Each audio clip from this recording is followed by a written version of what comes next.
네, 지금 어디 부산에 계십니까? 네, 지금 영도에 있습니다. 영도에. 네. 좀 현장 반응이나 분위기가 좀 어떻습니까? 어떻게 느끼고 계세요?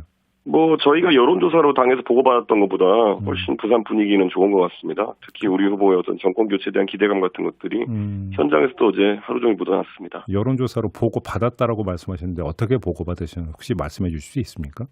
저희 보고받은 판세로는 부산에서 저희가 우세를 가지고 있다고 했는데 그것보다 훨씬 더 센 그런 지지세가 나타나고 있는 것 같습니다. 현장 분위기가 뜨겁다 이런 말씀이신 거죠? 네.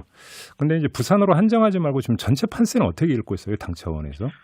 뭐 저희 후보가 지금 뭐 그 호남에서의 선전 등을 바탕으로 해가지고 굉장히 견고한 지지세를 구축하고 있다 이렇게 판단하고 부동층이 조금씩 살아가고 있는 추세이기 때문에 지난 서울시장 선거 때처럼 부동층의 상당수가 결국에는 정권 심판 쪽으로 가지 않을까 그런 기대를 하고 있습니다. 지금 호남으로 언급하셨는데 애당초 이제 그 득표 목표를 20%를 25%로 올리셨죠?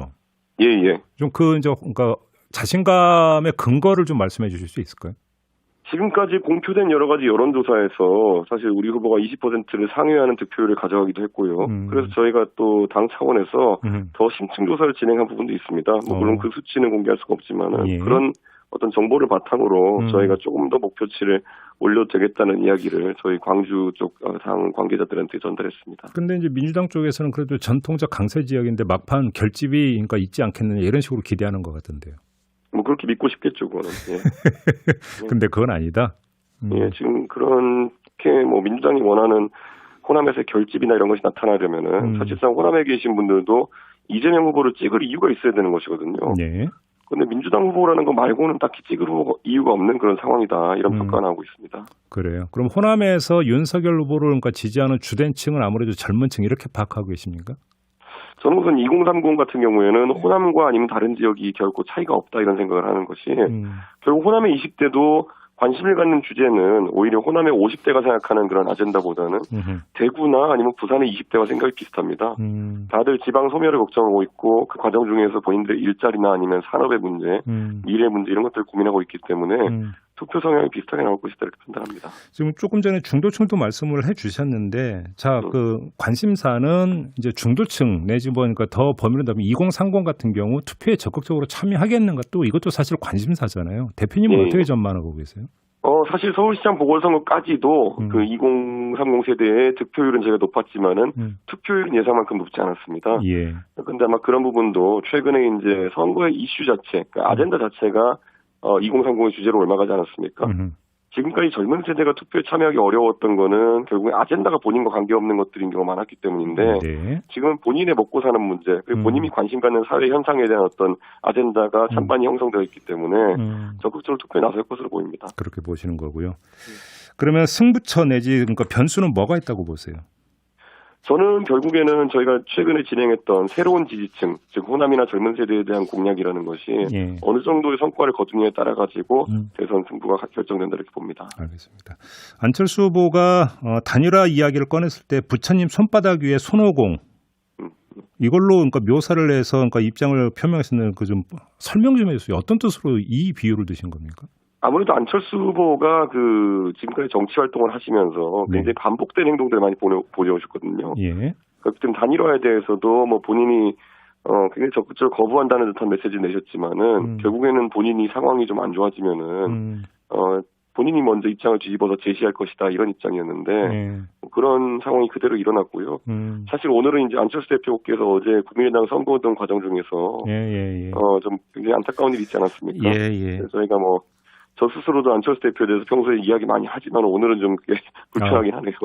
그게 어떤 취지의 말씀인지는 충분히 알겠고요. 그래서 그러니까 안철수 후보의 입장에 대한 평가는 그러면 저도 가급적 질문을 드리지를 않겠고 다만 그 제안을 받은 국민의힘의 입장은 얼마든지 말씀할 수 있는 거 아니겠습니까? 근데 뭐 아무리 생각해봐도 저희가 지금 상황에서 선거를 뭐 20일가량 채 남기지 않은 상황에서 여론조사를 통한 단일화에 대한 협상이라든지 아니면은 뭐 그런 너무 긴 대화가 오게 되면은 국민들이 이제 우리 후보의 진짜 그 정책이나 비전을 확인할 수 있는 기회 이런 것들이 줄어들기 때문에 그런 방식의 단일화의 시야는 40일, 선거 40일 전에 보통 이야기하고 이미 한참 지났다는 생각입니다. 그런데 아니 지금 그러니까 국민의힘에서 나오는 이야기가 윤석열 후보와 안철수 후보의 지지율 격차가 크다는 거잖아요. 그러면 그냥 깔끔하게 그냥 단일화 여론조사 받을 수도 있는 거 아닙니까? 뭐 그런 것과 관계없이 어쨌든 아무리 지지율 격차가 난다 하더라도 안철수 대표 측 입장에서는 본인들에게 유리한 룰을 서칭하기 위해 가지고 왜냐하면 이긴다 진다의 문제보다도 숫자가 얼마 나왔느냐도 그런 어떤 큰 정치인들의 정치 행보에 영향을 주거든요. 그렇기 때문에 저는 그런 부분 때문에 좀 지리한 협상이 이어지던 것이 관례이기 때문에 그런 것을 좀 피하고 싶다는 생각입니다. 그런데 숫자 같은 경우는 그 과거에도 공개를 안 한 전례가 있잖아요. 근데 뭐 그런 것들을 과연 받아들일까 어떻게든 유출되지 않을까 이런 것 때문에 알겠습니다. 협상을 하게 되면 양측이 좀 지리한 협상할 가능성이 있습니다. 네, 또 일각에서는 근데 또 이런 분석을 내놓는 그 목소리도 있던데 이 여론조사가 쟁점이 되는 게 그러니까 단일화 성사 자체가 중요한 게 아니라 단일화 논의를 지속적으로 일단 끌고 가서 유권자들에게 어떤 범야권의 주목 어떤 효과를 최대한 끌어올리고 그렇게 그러니까 이 주목 효과를 지속시키기 위한 하나의 기제로서 여론조사를 둘러싼 공방이 계속되는 거 아니냐 이런 식으로 분석을 하던데 이건 어떻게 받아들이세요? 저는 뭐 그 정도의 어떤 전략적 협력 관계가 이미 형성돼 있다 그러면은 저는 지금 보이는 어떤 양측의 어쨌든 단일화에 대한 메시지들 이런 것들이 나오지도 않을 것이다. 오히려 좀 조율해서 나가지 않을까 그런 생각을 하고 알겠습니다. 실제로 그런 협력 관계는 지금 없습니다. 그러면 그러니까 확인차 윤석열 후보도 그러니까 여론조사 방식의 단일화는 이게 입장이 확고하다고 이해를 해도 되는 겁니까? 예, 그에 대해서는 우리 후보가 굉장히 확고한 입장을 가지고 있습니다. 아, 그래요? 근데 왜 기자들 앞에서는 그렇게 이제 좀 아쉬운 점이 있다라는 왜 우회적 표현을 썼을까요? 그냥 차라리 확 못 박는 게 더 생산적이지 않습니까? 그러면? 뭐 저만 세게 말하면 되지 뭐 후보가 이렇게 할 수 없겠습니까? 네. 이거 하나만 좀 여쭤볼게요. 어제 이제 어떤 보도가 나왔냐면 이 단일화에 있어서 이제 공동정부 이야기가 나오지 않았습니까? 예. 관련해서 2027년 대선에서 안철수 후보가 나설 수 있도록 정치적 기반을 마련한 로드맵을 국민의힘에서 구상 중이다. 이런 보도가 있었는데 사실관계를 좀 확인해 줄 수 있습니까? 아까 제가 말씀드린 것처럼 안철수 대표도 결국 정치를 계속 해야 하는 입장이고 그렇다면 지금 단일화나 이런 걸 모색하는 이유도 결국에는 아까 제가 말했듯이 이기고 지고의 문제가 아닌 겁니다.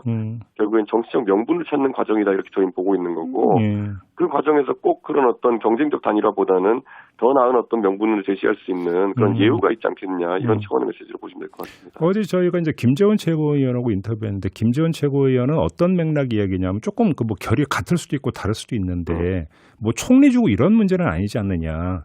오히려 어떤 정치 기반을 그러니까 마련해 주는 것 이런 게 중요하다는 취지의 이야기를 하던데 동의하십니까? 그렇죠. 이게 사실 총리나 장관 이런 것들은 만약에 나중에 지금 저희가 먼저 제시할 수 없지만은 배려가 있다 한다 하더라도 그런 안철수 대표의 정치적 위상에는 별로 도움이 안 됩니다. 그 정치적 지도자의 위상이라고 하는 것은 선거에서 본인의 세력을 이끌어가지고 본인과 생각을 같이 하는 사람들과 함께 당선되는 것이 보통 중요한 거거든요. 그렇기 때문에 뭐 저는 안철수 대표께서도 정치를 하셨기 때문에 그런 어떤 세력을 확보하는 방안에 대해 가지고는 본인의 나름의 시나리오가 있지 않을까 생각합니다. 그런데 하나만 더 여쭤볼게요. 이 문제는 지금 우리 이준석 대표하고도 연결이 될 수 있을 것 같아서 드리는 질문인데요. 그러면 그런 어떤 그 구상에 따라서 나올 수 있는 방법이라고 하는 게 제 짧은 머리로는 국민의힘과 국민의당이 통합을 해서 통합정당의 당권을 맡는 이런 시나리오가 가장 먼저 떠오르는데 혹시 그런 것들도 검토할 수 있다라는 이야기로 이해해도 될까요? 실제로 그런 제안이 선거 전에 나온다면은 대중이나 아니면은 또 당원들이 어떻게 반응할지 모르겠습니다만은 만약에 그런 어떤 의도가 있다 그러면은 안철수 대표 측에서 그걸 저희에게 이야기해야겠죠. 근데 저희 당원 당규상 무슨 그런 절차가 따로 있지는 않고요. 그랬을 때는 당 통합 절차를 통한 통합 전당대회라든지 이런 게 가능하겠지만 저는 뭐 지금 그게 현실적이지 않다고 봅니다. 근데 만약에 이야기를 한번 검토할 용의는 있으십니까? 저는 그게 만약에 협상이나 이런 게 가능하다면은 모르겠지만은 지금은 제가 여러 차례 말했던 것처럼 협상의 단계는 아닌 것으로 보고 있습니다. 아, 협상의 단계는 아니다. 예. 지금 민주당에서 이제 윤석열 후보와 신천지와의 어떤 관계를 계속 제기를 하는데 어떤 말씀 주시겠어요? 저는 뭐 지금 많은 유권자들이 보시면은 대한민국의 집권 여당이라는 곳에서 선거 내내 들고 나오는 것이 뭐 주술이고 무슨 뭐 소수 종교고 이런 것이거든요. 네. 저는 그런데 뭐 며칠 전에도 그런 황당한 일이 있었지만은 이재명 후보 측의 선대위 관계자가 무슨 지푸라기 인형을 갖다 놓고 윤석열 후보에게 뭐 오살 의식을 진행한다 그러고 이런 주술과 무속의 의식하고 실제로 의식까지 거행한 그런 어떤 사람들이 어느 정당에 있는지는 보시면은 이런 거 논란은 무의미하고 그리고 뭐 제가 봤을 때는 여당이 이런다는 거는 사실 선거 역사에서 보기 어려운 일이다 이렇게 봅니다. 근데 당원 가입 문제는 우리 대표님께서 가장 잘 파악하고 있을 것 같은데요. 안 그래도 그때 저희에게 그런 어떤 뭐 이상 당원 현상이 있느냐 이런 게 경선 때도 뭐 공개적으로 몇 명이 얘기하길래 제가 당원 통계를 드려봤는데 보통 그렇게 뭐 집단적인 가입이 일어났다 그러면은 지역별 편차라든지 이런 것이 드러나거든요. 제가 살펴 봤는데 전혀 그런 게 존재하지 않았습니다. 그러면 홍준표 의원도 뭐 그 경선 직후에 그 얘기 들었다고 했고 이현주 이제 그 홍준표 캠프에서 선대위원장 했던 분도 비슷한 이야기를 하던데 그러면 이 두 분은 지금 오해를 하고 있는 겁니까?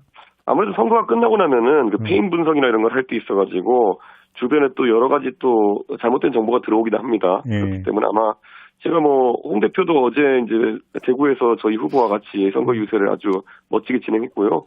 아마 홍 대표가 그런 오해가 계시다면은 제가 또 세부 통계나 이런 걸 가지고 제가 또 말씀드릴 수 있도록 하겠습니다. 아무튼 신천지 그 교인들의 그러니까 조직적 가입은 없었다 이 말씀이신 거죠, 정리하면? 저는 뭐 그렇게 판단합니다. 어떻게 이 표현 이거 지금 그 대표님 나중에 하셨습니까?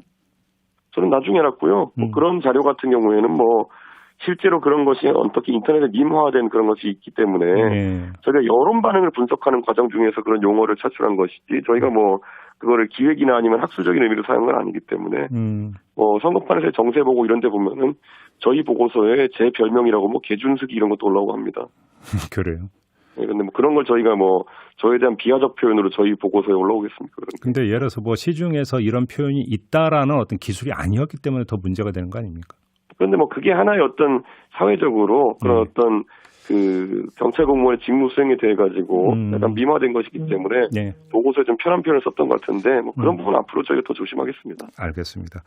엊그저께 윤석열 후보가 그 사법공약인가 그 발표를 했잖아요. 그러니까 그래서 그 법무부 장관의 그 개별 사건에 대한 수사주의권 폐지하고 예선 편성권도 검찰청에서 이제 단독으로 갖는 이런 방안을 이제 제시를 했는데. 요 사법 공약에 있어서 윤석열 후보가 요 그러니까 방안을 그 상환을 해서 주도적인 역할을 했던 겁니까? 실제로 그 보도 자료가 그렇게 나가가지고 좀 오해가 있었던 것 같은데 우리 후보가 그런 부분에 보도 자료가 좀 본인의 의사와는 다르게 나간 것에 대해 가지고 수정을 지시했고 그래서 기사들도 그런 것들이 반영된 거라고. 잠깐만요. 그 보도 자료로 하면 어떤 내용을 두고 하시는 말씀이세요? 뒤에 결국 경찰과 검찰의 수사 건에 대해 가지고. 수사 개시가 어떻게 됐냐에 따라 가지고 수사 진척이 어떻게 됐냐 이런 부분이 있거든요. 그런데 그런 부분에 대해서 내용이 좀 잘못되었다라는 인식을 후보가 해서 고위공직자 비리 수사 말씀하시는 거죠? 아니요, 그 부분 아니고 경찰과 검찰의 수사 분점에 관해서 이야기를. 그러면 그 법무부와 검찰의 관계 설정에 대해서는 뭐 다른 이야기는 없었던 거고 윤석열 후보 같은 경우는. 별로 다른 얘기는 좀 없었고요. 근데 대표님 같은 경우는 그런 개인 견해로 이 방향이 맞다고 보세요? 저는 뭐 지금 상황에서는 후보의 견해가 제일 앞에 간다 저는 이렇게 보고 있습니다. 그러면 이 공약은 결국 윤석열 후보의 그러니까 의중이 가장 많이 반영이 된 공약이다 이렇게 이해를 해도 되는 거죠? 그러면 윤석열 후보보다는 이제 구체 분과가 있기 때문에 캠프 쪽이라고 하면 될 것 같습니다. 캠프 쪽. 알겠습니다. 목이 많이 쉬신 것 같아요. 어제 부산에서 계속 이제 유세하고 다녔더니 그런 것 같습니다. 알겠습니다. 자, 오늘 말씀 여기까지 드릴게요. 고맙습니다. 감사합니다. 네.